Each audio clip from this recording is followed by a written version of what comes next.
एक समय की बात है जब एक खूबसूरत गांव ऑक्सविल में एक जिज्ञासु नन्ही सी लड़की लिली रहती थी। उसकी गुलाबी गालें, चमकदार नीली आंखें और आश्चर्य से भरा हुआ दिल था।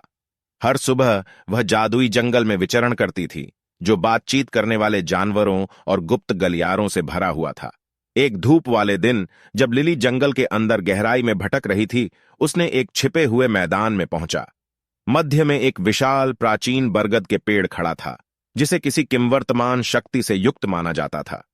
इतिहास के अनुसार जो भी इसे चढ़ता था, उसे विशेष इच्छा पूरी होती थी। होशी से उछलते हुए विशेष इच्छा पूरी करने के आग्रह से लिली ने फैसला किया कि पेड़ पर चढ़ेगी। हर शाखा को छूते हुए पेड़ उसके कान में प्राचीन रहस्यों को अपनी ओर आकर्षित करता था।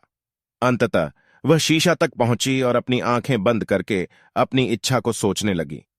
मैं चाहती हूं कि जंगल के सभी जानवर बातचीत कर सकें, लिली ने खुशी से घुटने टेकते हुए कहा। उसकी इच्छा वायु में बिखर गई और जंगल के आसपास के जानवर बोलने लगे। लिली ने एक बुद्धिमान उल्लू ऑलिवर से, एक शरारती गिलहरी सैम से और एक दयालु हिरण डेजी से दोस्ती की। साथ में उन्होंने जंगल के चमत्कारों का पता लगाया, कहानियां साझा की और मुस्कान से खिलवाड़ किया। एक दिन लिली ने सुना कि एक रहस्यमयी छुपी हुई गुफा है, जिसमें कीमती मणियों से भरी हुई है। उत्सुकता से भरा हुआ उसने अपने जानवर मित्रों को इसे खोजने के लिए प्रेरित किया। रास्ते में उन्हें कई चुनौतियों का सामना करना पड़ा, लेकिन उन्होंने कभी आशा नहीं खोई।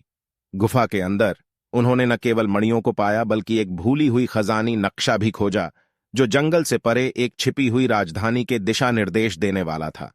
उत्साहित होकर उन्होंने इस नए क्वेस्ट पर यात्रा की शुरुआत की, जादुई प्राणियों से मिलकर और बाधाओं को पार करते हुए।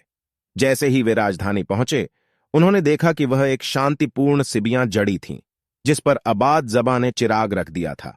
एक दुष्ट जादूगर ने उसे हमेशा के लिए शीतकाल की जादू से बंद कर दिया था।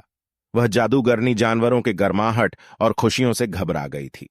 इस जादू को तोड़ने के लिए लिली और उसके मित्रों ने उससे मुकाबला करने का निर्णय लिया।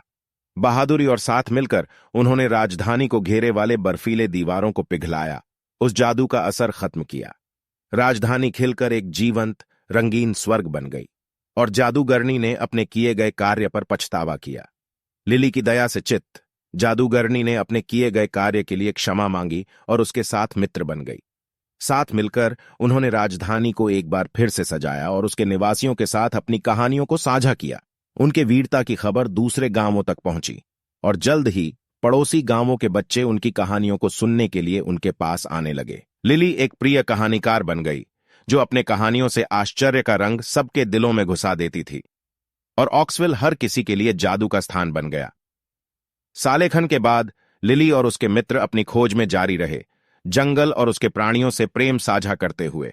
और इसी तरह लिली बोलने वाले जानवरों की कहानी और उनके साहसिक सफरों का किस्सा पीढ़ियों के लिए रहता, जो जादू की शक्ति और मित्रता की शक्ति पर विश्वास करते हैं। और उन सभी ने खुशी खुशी जीते।